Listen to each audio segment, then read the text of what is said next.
মাতনার নয় বউ আফন। ও আবলুসন, বউ কোন আবলুসন মানে আবুল হোসেন। বউ কোনদিন মাতনার নয় বউ আফন। বউ তোরে ভালোবাসিব হুমনা তিকা লাল শাড়ি কিন্না দিবি যতক্ষণ।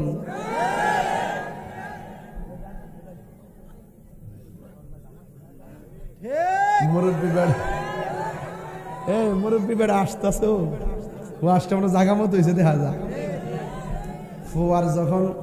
ফুয়ার যখন কোনো জায়গায় এটা সিলেট বা নোয়াখালী গেলে গায়ে আর কেমনে, ফুয়ার যখন কোনো জায়গায় আপদ বিপদ হয়, বউয়ের আগে মা জানইন কথা মিশা নয়। বউ তোর জানতেন একটা গেল সেটাই একটা গেল কটাইব। বউ তোর জানতেন মা হইল অমূল্য ধন।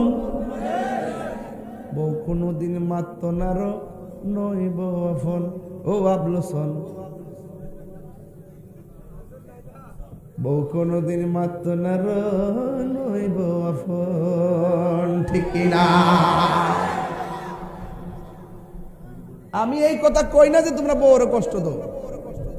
আমি বউরের দোষী 20% আর জামাইয়ের দোষী 80%। হে যদি ঠিক মতো জামাই হইতো তাইলে বাধ্য করলইলে যে আমার মা বাপরে সেবা করবা। কথা কোন ঠিক কিনা? এ বউর ডরে মারে ফ্যানটাও দেয় না, সৌরভিতে তো লাইন দিত তো দেয় না। এমন লোক আছে না নাই? আছে না নাই? আছে, আছে না নাই? পরিষ্কার কথাই বলা, যে ছেলে বউরে কয় বউকে খুশি করতে যায় মারে বেজার করে, এটা তো বেড়া হই না। প্রকৃত বেড়া হইলো মারে মার বুঝ দিব, বউরে বউর বুঝ দিব।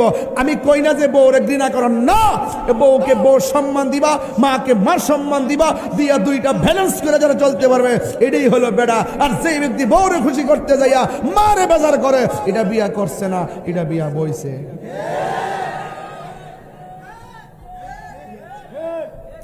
আমি কিছু কইতাম পারি আর না পারি, আজকে সেই সন্তানের কষ্টগুলো যারা বাবা অনুভব করে এদেরকে একটা শান্তি দিয়ে গেলাম। কথা কোন ঠিক না বেটে? এদিন আওয়াজ করে বলুন, প্রত্যেকটা সংসারে সন্তান মা বাবার খেদমত দরকার আছে না নাই? আর শাশুড়িদেরকে একটা কথা কইয়া দিয়া যায়, আল্লাহর ওয়াস্তে আপনারা বউডারে নিজের মেয়ের মতো দেখবেন। এটা ফর মেয়ের মতো দেখবেন না। গন্ডগোলটা কিন্তু ইহানি লাগে, গন্ডগোলটা কিন্তু এমনি সৃষ্টি হয়। আপনি বৌমাটারে মেয়ের মতো দেখবেন। আর বউদেরকে বলে দিয়ে যায় তোমার শাশুড়িটা